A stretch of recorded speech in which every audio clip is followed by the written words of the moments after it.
बिस्मिल्लाहिर्रहमानिर्रहीम। अस्सलाम वालेकुम students, welcome to Aspire online classes और मैं हूं आपका बायोलॉजी टीचर मोहम्मद राहील साबर। तो स्टूडेंट, लास्ट टाइम हमने जो था अपने 44 लेक्चर के अंदर कंप्लीट किया चैप्टर 1 और उसके कुछ इंपॉर्टेंट जो थे एमसीक्यूज़ वो भी आपके साथ शेयर किए और साथ उसके जो थे एमसीक्यूज़ के साथ साथ जो इंपॉर्टेंट शॉर्ट क्वेश्चन थे वो भी आपके साथ शेयर किए। आज हम स्टार्ट करने जा रहे हैं अपना लेक्चर नंबर 45 और लेक्चर नंबर 45 के अंदर हम स्टार्ट करने जा रहे हैं जी चैप्टर नंबर 5। चैप्टर नंबर 5 जो है हमारे पास उसका नाम है वैरायटी ऑफ लाइफ। अब variety of life stands for variety, आपको पता है डिफरेंट टाइप्स को कहते हैं। लाइफ की वैरायटीज यानी कि डेफिनेटली जब आपके पास लाइफ का नाम आ गया तो लाइफ होती है लिविंग ऑर्गेनिज्म में। So variety of life stands for variety of living organism. हम डिफरेंट लिविंग ऑर्गेनिज्म की वैरायटी को डिस्कस करेंगे। सो आइए जी स्टार्ट करते हैं वैरायटी ऑफ लाइफ में फर्स्ट डेफिनेशन के साथ। तो फर्स्ट डेफिनेशन है जी बायोडाइवर्सिटी। अब बायो स्टैंड्स फॉर लाइफ यानी living organism, diversity stands for variety. So variety of life को ही हम बायोलॉजी में क्या बोलते हैं? बायोडाइवर्सिटी बोलते हैं। So biodiversity stands for variety and number of living organism in an ecosystem. तो एक इकोसिस्टम के अंदर जितनी लिविंग ऑर्गेनिज्म की डिफरेंट वैरायटीज रह रही हैं उनकी तादाद को और उनकी वैरायटी को हम क्या बोलते हैं? बायोडाइवर्सिटी बोलते हैं। सो बायोडाइवर्सिटी में हम डिफरेंट वैरायटी के एनिमल्स को देखेंगे, डिफरेंट वैरायटी के प्लांट्स को देखेंगे। अब जरा नेक्स्ट है जी आपके पास कैटेगरीज ऑफ बायोडाइवर्सिटी। अभी आपने कहा कि biodiversity stands for variety of living organism. अब लिविंग ऑर्गेनिज्म हमारे पास दो तरह के होते हैं, एक आपके पास होते हैं एनिमल तो दूसरे आपके पास क्या होते हैं? प्लांट। तो कैटेगरी स्टैंड्स फॉर कि आपके पास जो बायोडाइवर्सिटी है उसकी दो मेन कैटेगरीज होंगी, एक आपके पास क्या होगी? प्लांट्स, तो दूसरी आपके पास क्या होगी? एनिमल्स। अब अगर प्लांट्स और एनिमल्स को देखें तो इनकी आगे फर्दर बेशुमार क्या है जी? वैरायटीज़ हैं और तादाद भी बहुत ज़्यादा है। मिसाल के तौर पे अगर हम एनिमल्स की बात करें तो एनिमल्स की हमारे पास मिकदार है 500,000, 1.5 मिलियन, ठीक है जी, 1.5। और अगर हम देखें डिफरेंट वैरायटी प्लांट्स की तो प्लांट्स की हमारे पास कितनी है जी? 500,000 यानी 0.5 मिलियंस हमारे पास क्या है जी? प्लांट शामिल है। अब 1.5 हमारे पास एनिमल है, 0.5 हमारे पास क्या है जी? प्लांट्स है। टोटल मिला के जो है वो 2 मिलियन बन जाते हैं। तो इतनी वैरायटी की हमारे पास लाइफ अवेलेबल है, इतनी वैरायटी की हमारे पास क्या है जी? लिविंग ऑर्गेनिज्म अवेलेबल है। तो जब इतनी वैरायटी का लिविंग ऑर्गेनिज्म है तो उनको प्रॉपर तरीके से हमें स्टडी भी करना है, क्योंकि बायोलॉजी में हमने कहा स्टडी ऑफ लाइफ। जब स्टडी ऑफ लाइफ कहा तो फिर हमने कहा जी लाइफ तो होती लिविंग ऑर्गेनिज्म में, तो फिर हमने कहा जी फिर हमें किसको स्टडी करना है? लिविंग ऑर्गेनिज्म को। तो फिर हमने कहा जी it will be study of living organism. तो अभी हमने देख लिया जी लिविंग ऑर्गेनिज्म में एनिमल और प्लांट है, तो एनिमल आगे 1.5 मिलियन है तो प्लांट आगे 0.5 मिलियन है। तो इन सब को एज ए होल कैसे स्टडी किया जाए? ये तो बड़ा मुश्किल हो जाएगा। इसलिए तब ज़रूरत महसूस हुई कि एक प्रॉपर सिस्टम होना चाहिए जिसे क्या कहा जाता है? क्लासिफिकेशन कहा जाता है। क्यों? क्योंकि जितने भी ऑर्गेनिज्म है 1.5 एनिमल और 0.5 मिलियन प्लांट, सारे के सारे आपस में क्या है? डेफिनेटली डिसिमिलर हैं, आपस में एक जैसे नहीं है। जब वो एक जैसे नहीं है तो उनको स्टडी करना भी क्या होगा? डिफिकल्ट होगा। यहाँ ऐसा थोड़ी है कि एक ऑर्गेनिज्म को जो है वो आप स्टडी कर लीजिए, बाकी सारे करैक्टर उन सब में जो है वो कॉमन होंगे, ऐसा नहीं है। सबके करैक्टरिस्टिक्स क्या है? डिफरेंट है। सबकी जो है वो एनाटॉमी डिफरेंट है, मॉर्फोलॉजी डिफरेंट है। तो इस डिसिमिलैरिटी की वजह से हमें उनको स्टडी करना बहुत ज़्यादा क्या हो जाता है? मुश्किल हो जाता है। जब उनको स्टडी करना मुश्किल हो जाता है तो तब साइंटिस्ट ने सोचा कोई एक प्रॉपर सिस्टम होना चाहिए जिसकी बेस पे हमारे लिए इनको स्टडी करना आसान हो जाए। तब ज़रूरत महसूस हुई कि इनकी क्या की जाए? क्लासिफिकेशन की जाए। जो एक जैसे ऑर्गेनिज्म है उन्हें एक सेपरेट ग्रुप असाइन कर दिया जाए और उनके जो है जब सेपरेट किंगडम या गैप सेपरेट ग्रुप असाइन करेंगे तो उनके कॉमन करैक्टरिस्टिक्स होंगे। उन कॉमन करैक्टरिस्टिक्स की बेस पे जो सेम ग्रुप वाले हैं उनको स्टडी करना क्या हो जाएगा? आसान हो जाएगा। So it make easy to study them. क्यों? क्योंकि हम उनकी क्या कर चुके हैं? क्लासिफिकेशन कर चुके हैं। और क्लासिफिकेशन में हमने जो है वो क्या किया हुआ है? उनके स्पेसिफिक करैक्टर को बेस बनाया हुआ है।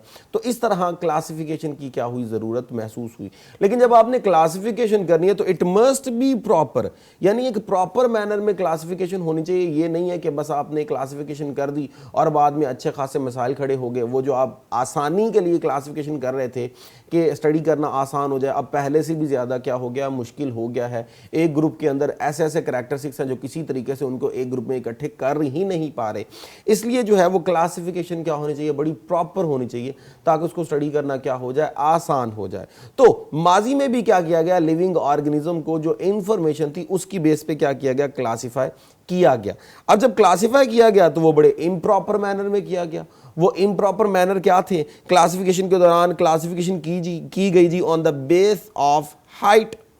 बाज का जी जो है वो प्लांट का एक्चुअल साइज जो है वो बेस बना लिया गया, या एंथर का साइज वो बेस बना लिया गया, या प्लांट के कलर को बेस बना लिया गया, या फ्लावर के कलर को बेस बना लिया गया। अब देखिए जी, उन्होंने देखा कि जिन प्लांट्स की हाइट एक जैसी उनको एक ग्रुप में ले आए।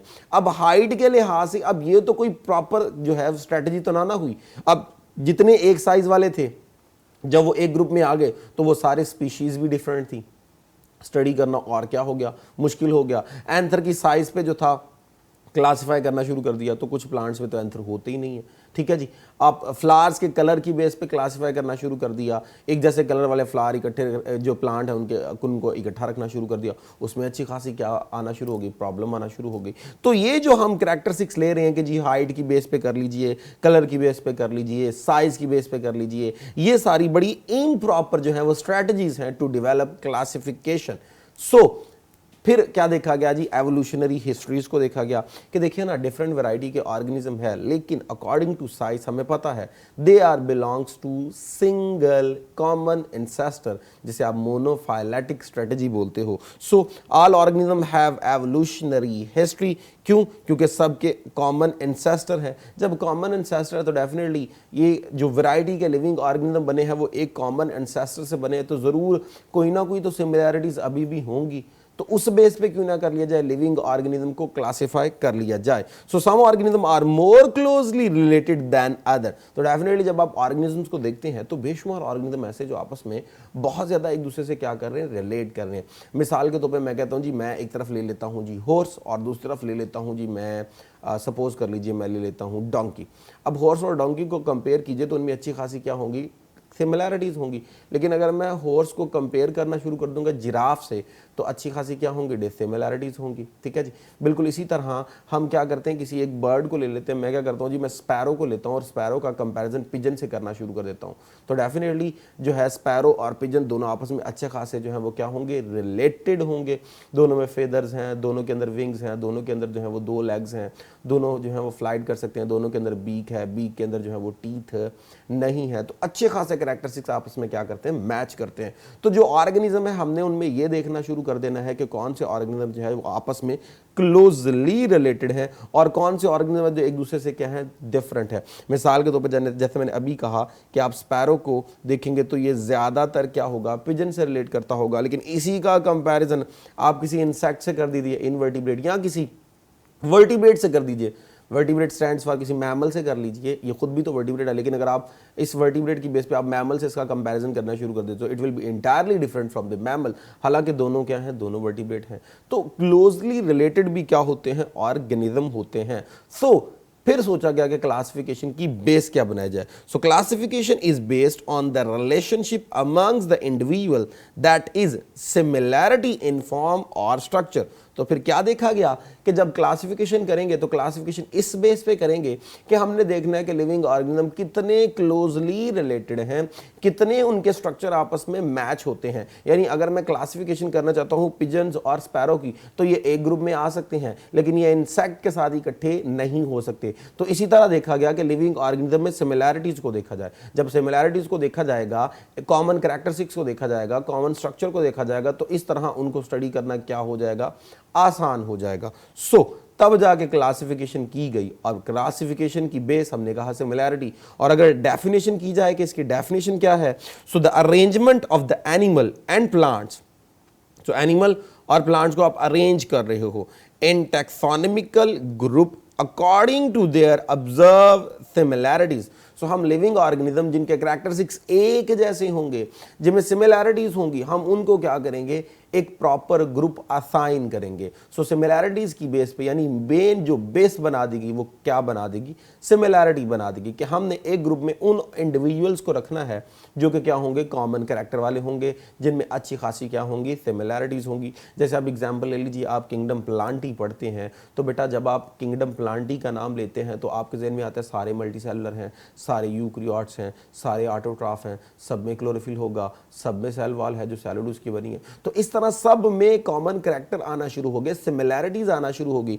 यही क्लासिफिकेशन की बेस बनाई गई कि जब आप ग्रुपिंग करें तो कोशिश करें कॉमन कैरेक्टरिस्टिक्स को देखिए जो लिविंग ऑर्गेनिज्म में क्या है जी, कॉमन है, जो लिविंग ऑर्गेनिज्म में सिमिलर है, और उनकी बेस पे क्या करना शुरू कर दें, क्लासिफिकेशन करना शुरू कर दें। अब जो शुरू के बायोलॉजिस्ट थे उन्होंने इन सिमिलैरिटीज को और इन डिफरेंसेस को लेकर क्लासिफिकेशन करना जब शुरू की तो कौन कौन सी चीज़ों को अपने जो है वो जहन में रखा, बेस्ड अपॉन होमोलॉजी। इन्होंने होमोलॉजीज की बेस पे क्या करना शुरू कर दी। होमोलॉजी क्या होता है, which are structurally same functionally different, यानी बेशुमार ऐसे ऑर्गन देखना शुरू कर दिए, ऐसे पार्ट्स देखना शुरू कर दिए जिनके स्ट्रक्चर जो हैं वो तो क्या है आपके पास डिफरेंट है, लेकिन स्ट्रक्चर जो है वो तो क्या है, सेम है, लेकिन उनके फंक्शन क्या है जी, डिफरेंट है। तो ऐसे ऑर्गन जिनके स्ट्रक्चर क्या हो, सेम, फंक्शन क्या हो, डिफरेंट, उन्हें हम क्या बोलते हैं, होमोलॉजीज। उस बेस पे इनको क्लासीफाई करना शुरू कर दिया। और comparative biochemistry, comparative stands for comparison करना, एनालिसिस करना। Biochemistry stands for living organism में जो डिफरेंट केमिकल्स हैं और उनके दौरान जो केमिकल रिएक्शंस हैं उस बेस पे जो है वो क्या करना शुरू कर देगी, जो क्लासिफिकेशन करना शुरू कर देगी, यानी इसको बेस बना दिया गया। Cytology and genetics, cytology stands for sale को स्टडी करना शुरू कर दिया और सेलुलर लेवल पे सेल्स की सिमिलैरिटीज की बेस पे जो है वो क्या करना शुरू कर दी, जो है वो क्लासिफिकेशन करना शुरू कर दी। जेनेटिक्स स्टैंड्स फॉर उनके जेनेटिक मटेरियल की बेस पे, डीएनए के बेस पे, आरएनए की बेस पे क्या करना शुरू कर दिया, क्लासीफाई करना शुरू कर दिया, क्योंकि हमारे पास कुछ वायरसेस ऐसे हैं जिनकी जो है वो जेनेटिक मटेरियल जो होता है वो आरएनए होता है। सो इस तरह उसको भी क्या किया गया, ऑब्जर्व किया गया।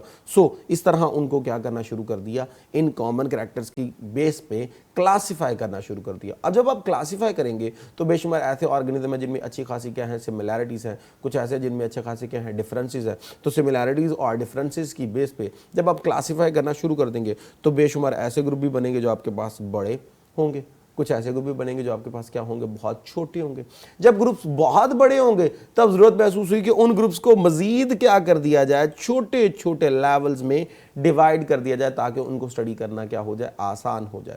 तो जब हम क्लासिफिकेशन को देखते हैं तो क्लासिफिकेशन में जो सबसे बड़ा यूनिट है वो हमारे पास क्या होता है, किंगडम होता है, और जो सबसे छोटा यूनिट है वो हमारे पास क्या होता है, स्पीशीज होता है। तो इस तरह क्लासिफिकेशन करने के बाद छोटे छोटे फर्दर ग्रुप्स बनाए गए ताकि ज़्यादा से ज़्यादा आसानी पैदा की जाए बायोलॉजिस्ट के लिए, ताकि लिविंग ऑर्गेनिज्म को आसानी से क्या किया जाए, स्टडी किया जाए। तो हमने कहा जो सबसे छोटा लेवल है वो आपके पास क्या है, स्पीशीज। तो आइए जरा स्पीशीज को देखते हैं। A species is a group of natural population which can interbreed freely among themselves and produce fertile offspring। So ऐसे ऑर्गेनिज्म जो आपस में क्या कर सकें, फ्रीली इंटरब्रीड कर सकें, सेक्सुअल रिलेशन रख सकें, सेक्सुअल रिप्रोडक्शन कर सकें। और डेफिनेटली जब सेक्सुअल रिप्रोडक्शन होगी उसका मेन पर्पस क्या होता है कि नेक्स्ट जनरेशन को क्या किया जाए, पैदा किया जाए। वो जो नेक्स्ट जनरेशन पैदा होगी it must be fertile. Fertile stands for able to reproduce, यानी वो जो नेक्स्ट जनरेशन पैदा होगी वो भी फर्दर क्या कर सकती है, नई जनरेशन पैदा कर सकती है।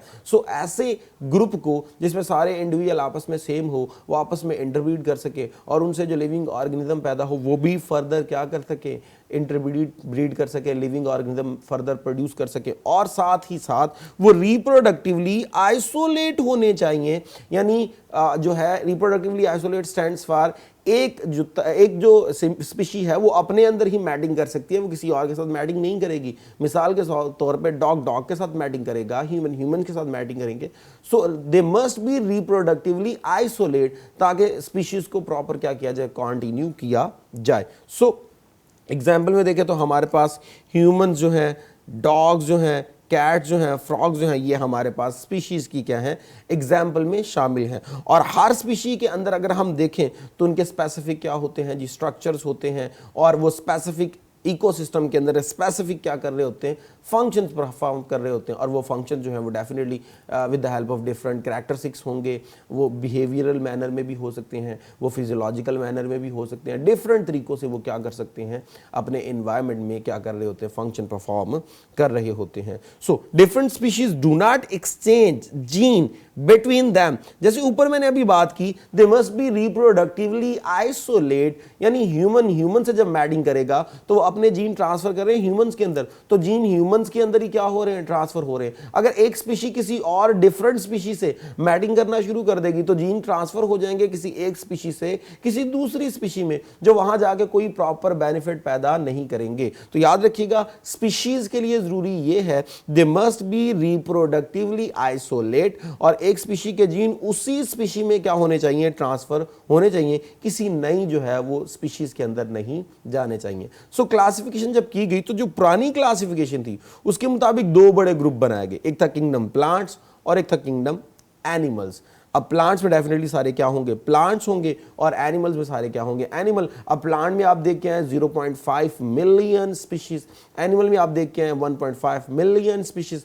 इतनी ज्यादा स्पीशीज हैं, इतने बड़े ग्रुप हैं, तो फिर सोचा गया कि जब बड़ा ग्रुप है तो क्या कर दिया जाए, इसको मजीद छोटे ग्रुप्स में क्या कर दिया जाए, डिवाइड कर दिया जाए, ताकि पढ़ना क्या हो जाए, आसान हो जाए। तो फिर किंगडम्स के अंदर जो मजीद छोटे छोटे ग्रुप बनाए गए उन्हें हम क्या बोलते हैं, फाइला बोलते हैं। सो एक जो आपके पास किंगडम होता है उसमें कई क्या होते हैं, फाइलम्स होते हैं। अब जब फाइलम्स के अंदर गए, डिवीजन की गई, ऑर्गेनिज्म को रखा गया, तो पता चला फाइलम भी अच्छे खासे क्या बन गए हैं, बड़े बड़े ग्रुप बन गए हैं, अच्छे खासे इनमें क्या आ गए हैं, इंडिविजुअल आ गए हैं। और फिर उनमें भी जब रखा गया तो देखा गया जी कहीं ना कहीं डिसिमिलैरिटीज आ रही हैं, तो फिर फाइलम्स को छोटे छोटे हिस्सों में डिवाइड कर दिया गया, which are known as classes. अब क्लासेस के अंदर जब इंडिविजुअल रखे गए, फिर देखा गया कि सिमिलैरिटीज और डिफरेंसेस हैं उनमें, तो एक जैसे जो थे जिनके कैरेक्टरिस्टिक्स सेम थे उनको एक ग्रुप असाइन कर दिया गया, जो थोड़े से डिफरेंट थे उनको सेपरेट ग्रुप असाइन कर दिया गया। तो फिर इनको फर्दर जो छोटे छोटे हिस्सों में डिवाइड कर दिया गया, वो आपके पास क्या है, ऑर्डर्स। और ऑर्डर्स की जो फर्दर सब डिवीजन है उन्हें हम क्या बोलते हैं, फैमिलीज। और जो फैमिलीज की फर्दर सब डिवीजन है वो आपके पास है जेनरा। और जेनरा के अंदर क्या होती हैं, बेशुमार स्पीशीज होती हैं। यानी डिफरेंट स्पीशीज को आप इकट्ठा करें, जो है वो डिफरेंट स्पीशीज होंगी, लेकिन उनके कैरेक्टरिस्टिक्स क्या होंगे, सेम, क्योंकि हमने कैरेक्टरिस्टिक्स की बेस पे क्लासिफिकेशन करनी है। So different species having common character, उनको हम जेनरा में रख देंगे। Different genera having common character, उनमें उन्हें हम किस पे रख देंगे, फैमिलीज में। फैमिलीज आप ऑर्डर में रखोगे, ऑर्डर आप क्लासेस में, क्लासेस को आप फाइलम में, और फाइलम को फाइनली किस में रखा जाता है, किंगडम। और किंगडम से भी पीछे अगर आप आए तो दो बड़ी डोमेन्स होती हैं, एक होती है प्रोकैरियोट और एक होती है आपके पास यूकैरियोट। चार आपके किंगडम जो हैं वो चले जाते हैं यूकैरियोट के अंदर, और एक किंगडम आपका चला जाता है प्रोकैरियोट के अंदर। सो इस तरह क्या किया गया, क्लासिफिकेशन की गई और हायरार्की एक एडजस्ट की गई, जिसमें जो सबसे छोटा और बेसिक यूनिट है वो आपके पास क्या है, स्पीशीज।